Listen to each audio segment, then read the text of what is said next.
Hey, in front of me is Honor X7 and today I would like to show you how you can operate voice recorder on this device.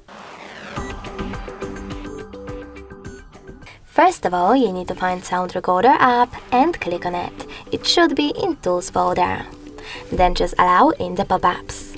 I already did that, so I can click on this red button right away to start my recording.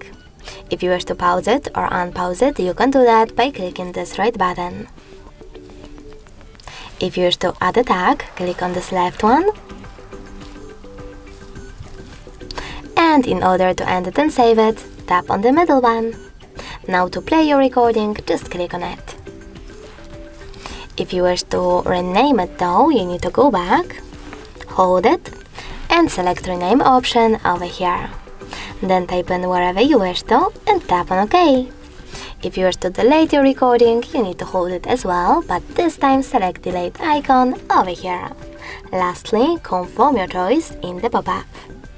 You can always go back and access tab menu. Then click on recorder shortcut over here instead and start your recording right away.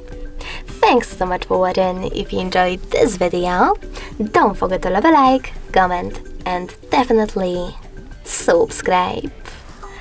Bye!